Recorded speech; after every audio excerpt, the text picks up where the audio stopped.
Hi, everybody. Today is the 9th, and it is a Wednesday. And if you weren't in class today, you can watch this video to get caught up on what we did and what we talked about. Um, First of all, make sure you're trying to get to class every day. We do take attendance every day.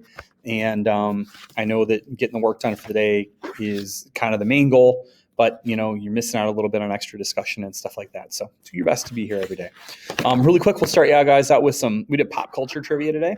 I'll ask the question and kind of just let it be for a few seconds so you can think about it, and then I'll answer it. So today we had 6 questions that range from Disney to keeping up with the Kardashians, which I don't.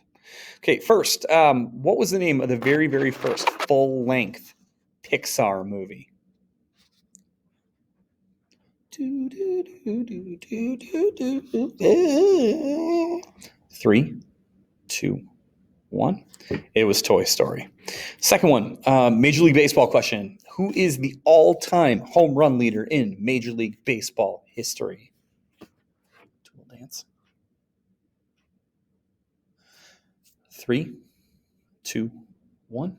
Barry Bonds. Third question, Disney. Okay. What Disney character sings the song Kiss the Girl in The Little Mermaid?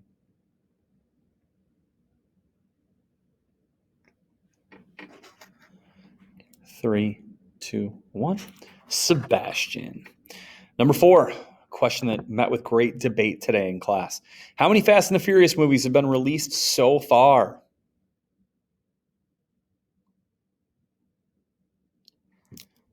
2, 1. We are at 9 Fast and the Furious movies. There have been 8 Fast and the Furious movies and 1 Fast and the Furious Presents Hobbs and Shaw, with another movie coming in the spring of 2021, hopefully. All right. Music. What is the real name of rapper / alternative singer Machine Gun Kelly? 3, 2, 1. His name is Colson Baker. And if my name was Colson Baker, I'd want to be called Machine Gun Kelly too. And last but not least, keeping up with the Kardashians. If you know this answer, boy, we really got to talk about your priorities in life. The only reason I know the answer is because I looked it up. What are the names of Kim and Kanye's four kids? Someone got this right today. Someone knew the answer and was very excited. I don't know how to feel about that. 3, 2, 1. North, Saint, Chicago, and Psalm West. That's right. One of their kids' names is Northwest. Terrible. Just terrible. All right. So we're going to go through a couple of the notes here. We're going to hit on the old present button here, which means I'm going to disappear. So taking the pretty. The pretty is leaving. Okay. Here we go. All right, so the goals for today, and if you're writing these things down, and you should be, you don't have to write down this slide. This is just kind of what we're going to cover in this video. By the end of this video today, I would love it if you could describe Lincoln's plan for Reconstruction, what he thought should happen in order for the country to be able to rebound from the Civil War. And then I also want you guys to understand the events that are associated with Lincoln's death. I'm going to give you a really crash course version of the story, or at least one of the stories. And then you should take some time to work on that assignment that's due on Friday, the one that is called Reconstruction Overview, which you can find below under the assignments. Okay? All right, so the stuff you want to write down. Lincoln's plan. So first, some quick things about Lincoln. Lincoln was the 16th president of the United States. He was a Republican. He was born in Kentucky, but then spent most of his life in Illinois, where he worked several jobs. While he went through school, he was a farmer. Once he got done with school, he became a lawyer. Before starting into politics, Lincoln was not very successful at getting himself elected to things, but he was seen as a great public speaker or orator at that time, and had some very famous debates with another senator from Illinois. Lincoln, when elected, that was one of the events that spurred the beginning of the Civil War. Lincoln is well known for his ability to like kind of level-headedly look at his situation and try to make what were fair decisions. Lincoln's health was starting to fail before he was assassinated. He had bleeding ulcers in his stomach, which actually probably would have ultimately killed him. Because of that, all he could really eat toward the end of his life was really bland foods. Anything else made him really sick. And so one of the staples or feature foods in Lincoln's diet was room temperature mashed potatoes with nothing on them. So that's really blah, boring. But before Lincoln died, he developed a plan for what he thought should happen after the Civil War. Now, unfortunately, Lincoln only lived for 6 days after the Civil War before he was assassinated by John Wilkes Booth. Okay. First of all, Lincoln's plan was very lenient.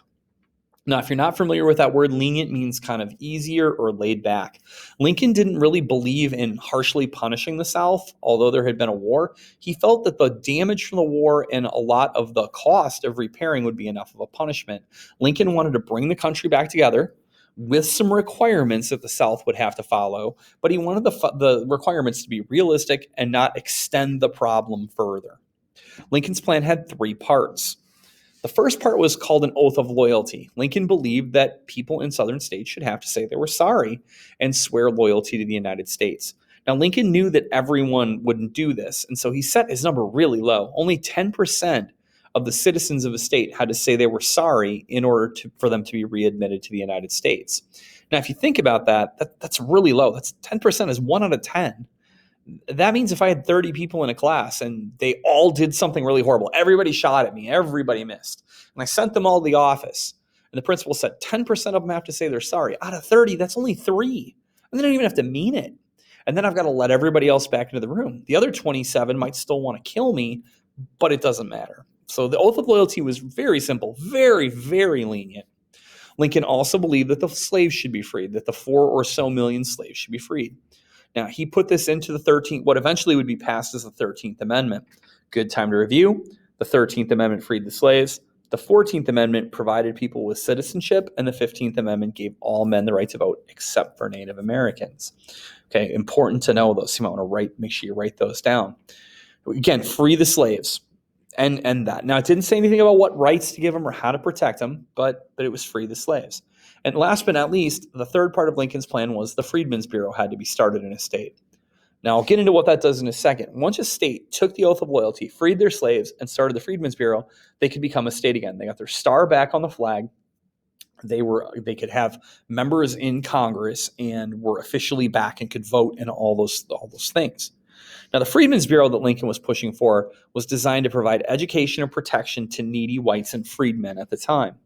Now, there's one thing that stood out to students about this over the years, and that's the needy whites part. Why is Lincoln looking out for needy whites in the South?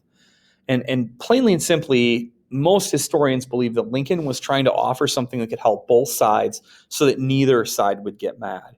It would be like if I said all freshmen can have a week of virtual schooling off with no penalty.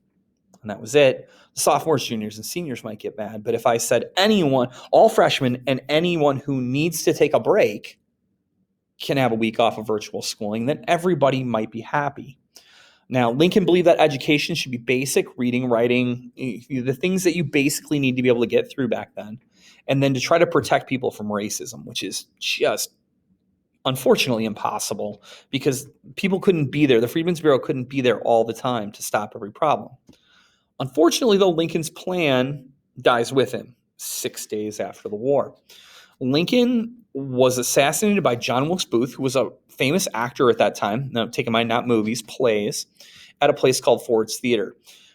Lincoln was in attendance at a comedy called Our American Cousin with his wife, Mary Todd Lincoln, and 2 guests in his box when John Wilkes Booth came in and pulled out a .44 caliber single-shot Derringer, about 6 inches in length and 8 ounces in weight, and shot 4 inches behind Lincoln's head, hitting him. The bullet lodged behind his right eye.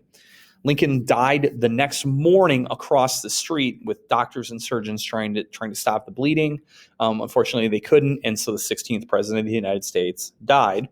His vice president, Andrew Johnson, who was a Democrat from the South, remember Lincoln was a Republican, took over as president, and this caused great divide in the country. Now, Booth, after shooting Lincoln, jumped down from the balcony about 18 feet to the stage, broke his leg, and turned to the crowds, "Sic semper tyrannis," and "Down with tyrants," or "And so with tyrants." My Latin is not good. And before kind of dragging his broken leg off the stage, getting on a horse, and trying to take off. Booth was tracked down about 6 or 7 days later and was killed. He was either shot directly by an army soldier, or the barn that he was in caught fire caused by a shot from an army soldier, and Booth died.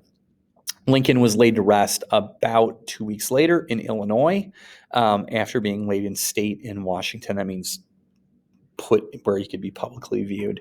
Now, Lincoln goes down in history as one of the greatest presidents. It would have been really interesting to see how Lincoln would have gone about things after the Civil War ended. Kind of going through this stuff quick, but I want you to get an idea for what the different politicians thought was a plan. Now, if you have more time to spend on history today, it would be a good idea to work on that Reconstruction overview. Again, that's due Friday by midnight. If you haven't had a chance to finish up the Reconstruction introduction, you're running out of days on that. If that's not in by this Friday, it'll be a 0 forever. If you have questions, I'm available. Please feel free to chat me or email me. I'm more than happy to help you in any way that I can. Hope you're well, and hope to see you soon. Bye-bye.